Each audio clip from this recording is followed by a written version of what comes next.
Alright, so from the previous videos, we've been able to establish that atoms are composed of subatomic particles, protons, neutrons, and electrons.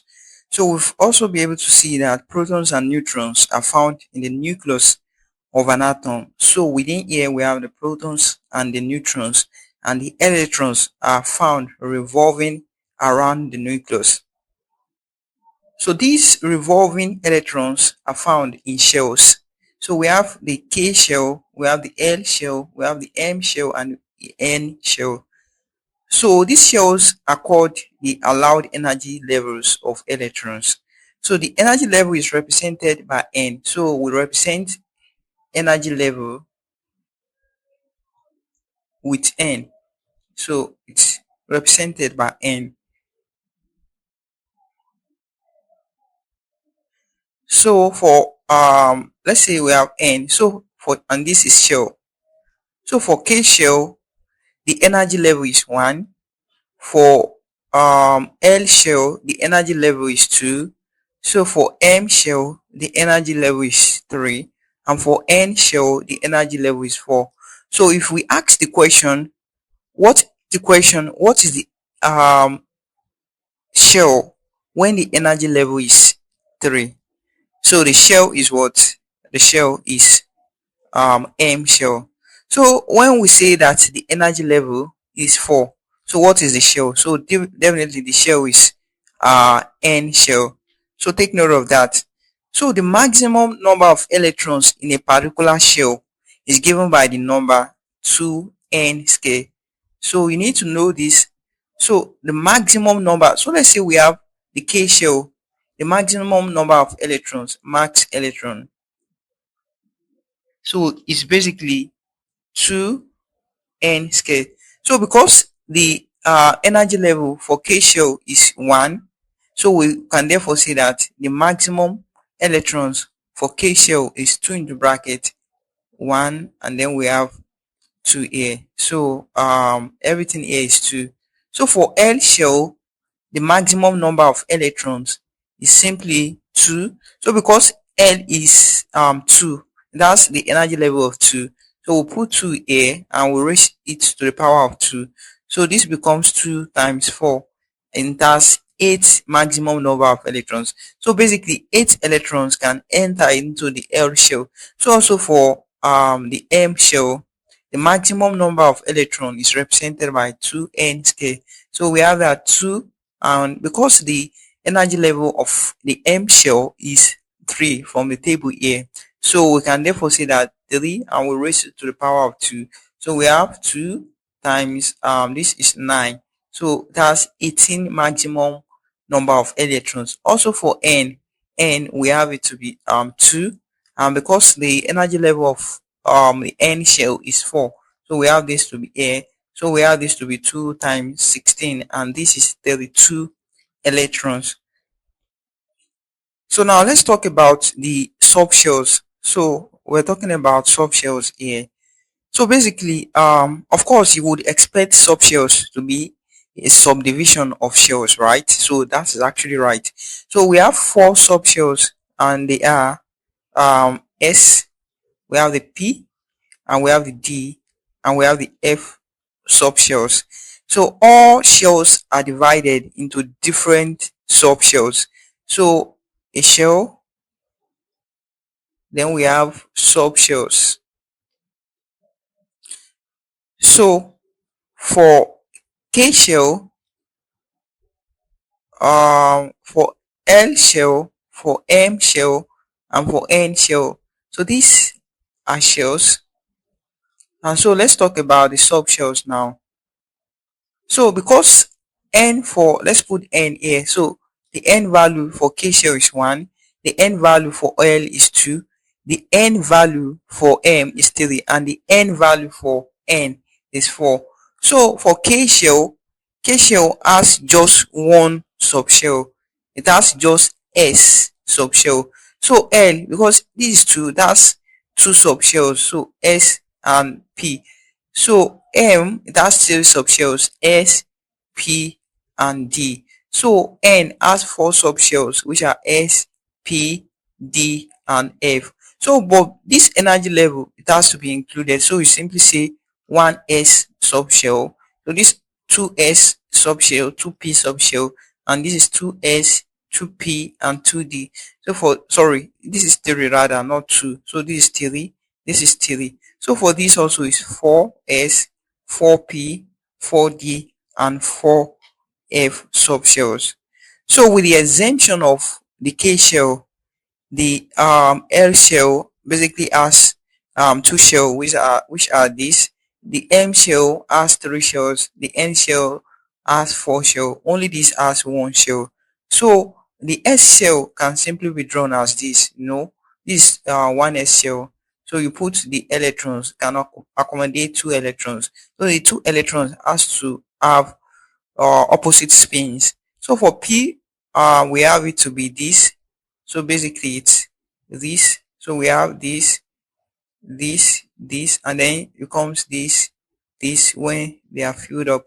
So for P, also for its s orbital, we have it to be this. So simply this. So for this also as well, we have it to be this. We have 3 orbitals until we have this, and this D, it's 5. So you simply put it there: 1, 2, 3, 4, and 5. So also for F, so this for D. So for F, it's 7, but we'll get to this later on in the video. So we have 1, 2, 3, 4, 5, 6, and then 7. So this for F. So you take note of that. So now let's talk about the atomic orbitals. So orbitals are regions in space where electrons are likely to be found. So remember that we said the other time that we have shell and we have subshells, right? So each subshell, that is S, P, D, and F. So each of these subshells have different shaped orbitals. So each orbital can contain just 2 electrons, so which must have opposite spin from each other. So you can think of atom and its electronic structure as this. So we have yeah, so here we have the shell. The shell, no, this is 2. So definitely that is telling us that the shell is L shell. So we have the shell, and the next thing is the subshell, right? So we have the subshells, which are S and P. So 2s and P, right? 2p. So orbitals, these are like the division, the different shape of the p orbital. So these are different orbitals. So all these like these 2p orbitals, for example, these 2p orbitals, they are different only in shape. Even though they have the same energy, they are different in their shape. So these are the orbitals, these ones are the orbitals, this and this as well. So these are the orbitals.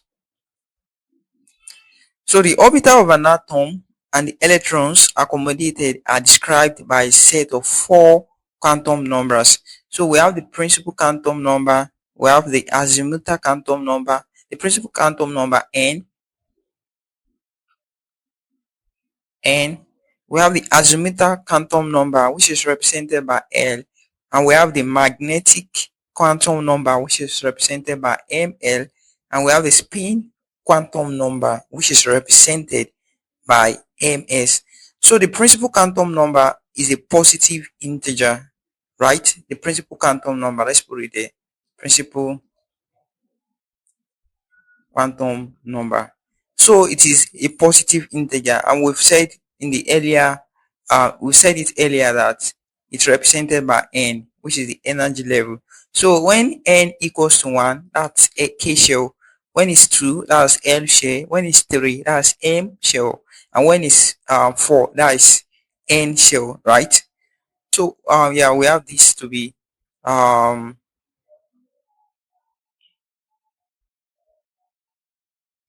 so so we have the K shell, we have the L shell, we have the M shell, and we have the N shell. So the maximum number of electrons that can be accommodated in each shell is represented by 2n square. So let's say, for example, the maximum number of electrons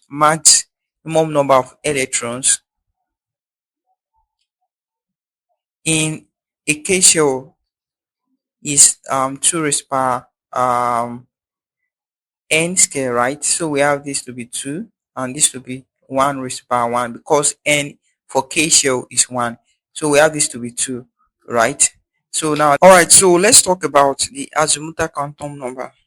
So azimuthal quantum number gives the shape of the orbitals. So azimuthal quantum number is represented by the letter L.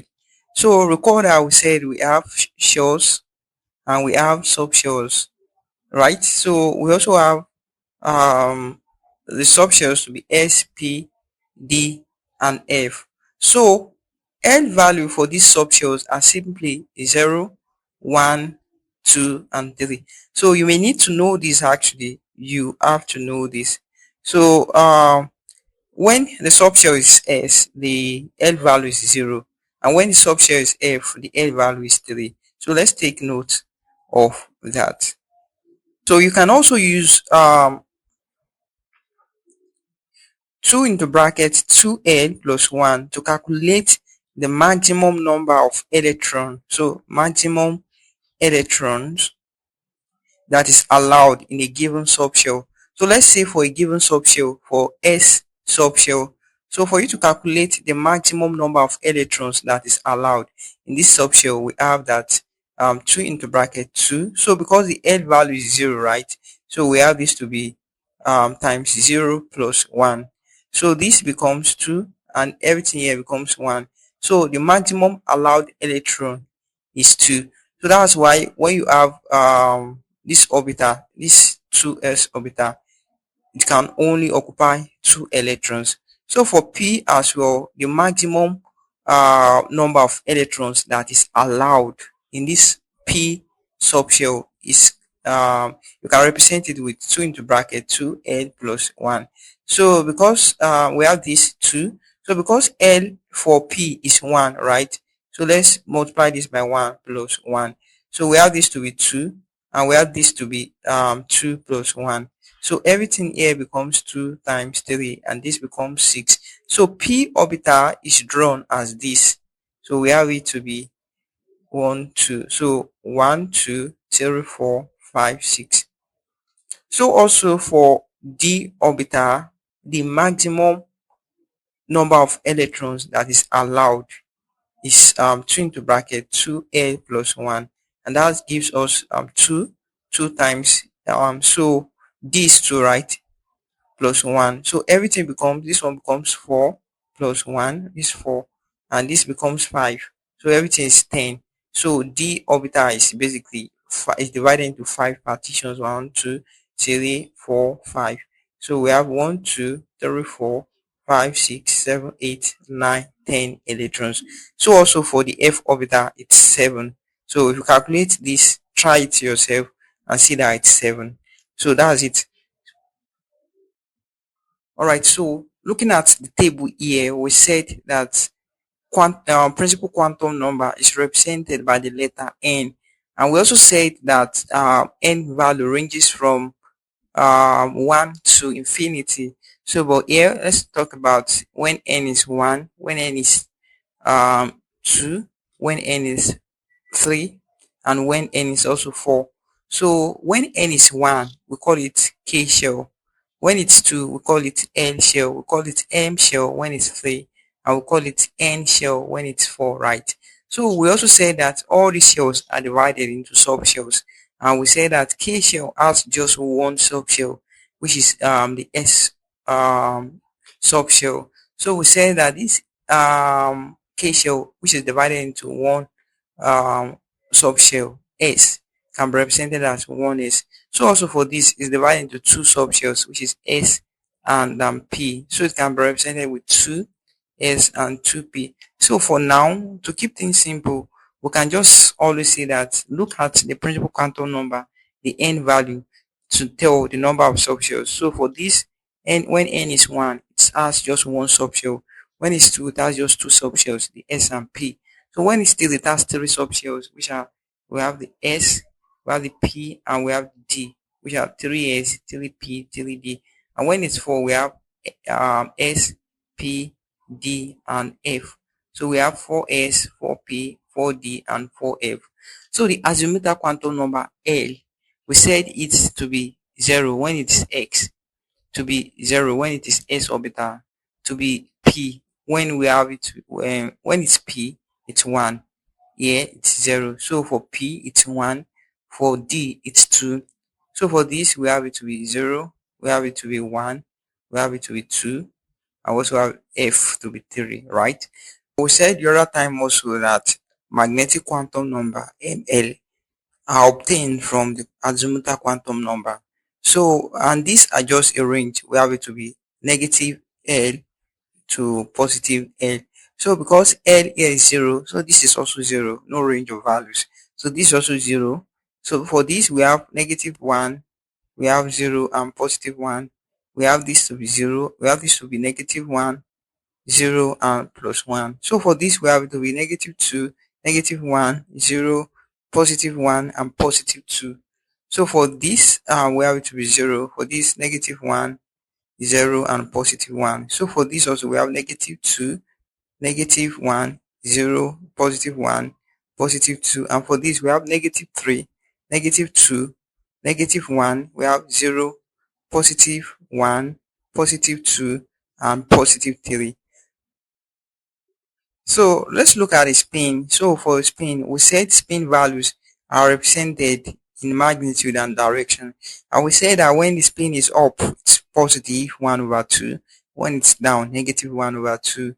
So spin can simply be 1 over 2 and negative 1 over 2. So for everything here it can be positive. So when the electron is pointing up, it's positive. When it's pointing down, it's negative. So now let's look at the number of electrons. So recall we said in the beginning of this video that the maximum number of electrons can be represented by 2n square. So where n is the quantum number. So when n where n is the principal quantum number. So for k, n is 1. So that means we have 2 raised by 1 here. So we have this to be 2. So for looking at it, 1s orbital can only occupy 2 electrons. Recall that this orbital is this, so it can only occupy 2 electrons. So we have it to be 2 here. So just 2. So let's put a partition there.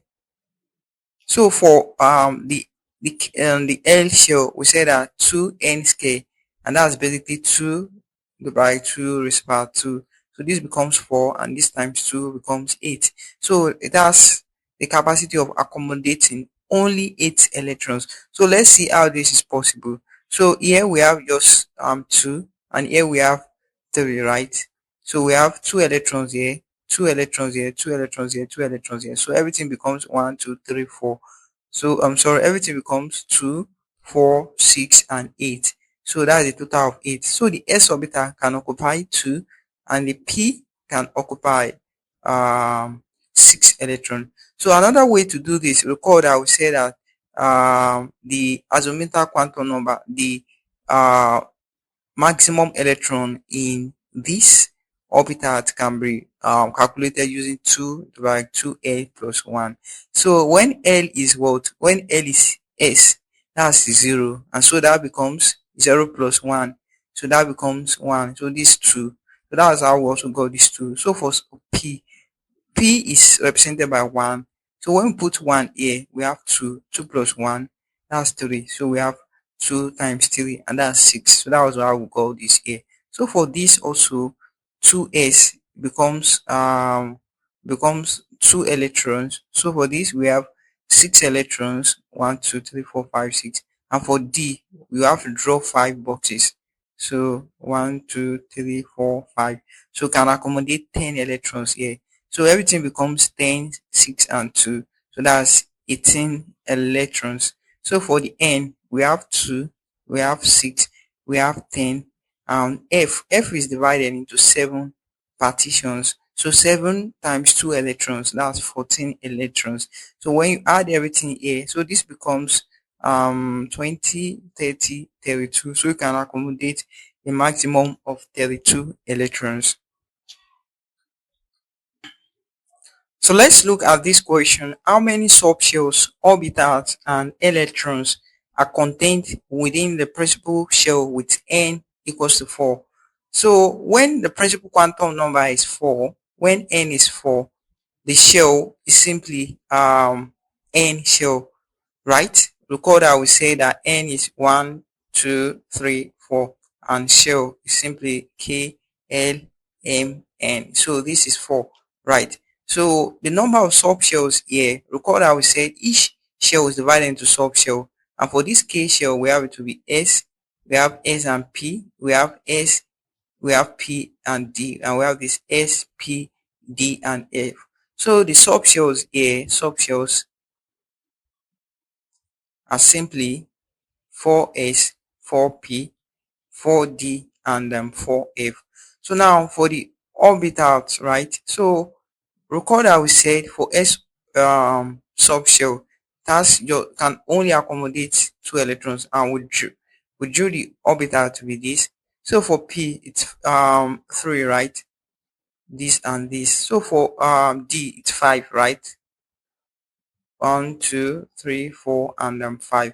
So for f, 7, right? 1, 2, 3, 4, 5, 6, 7.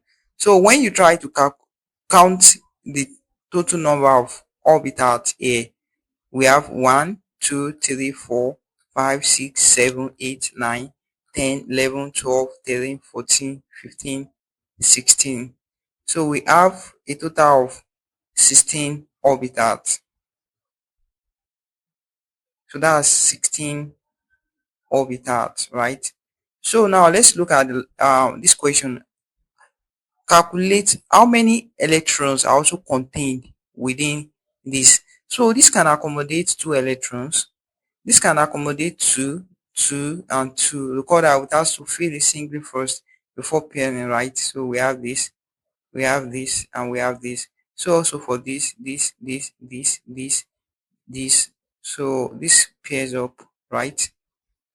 They pair up. So therefore, this has 2 electrons. So this has a total of 6 electrons. So this has a total of 10 electrons. And these are the total of 14 electrons. So when we add everything, so this becomes a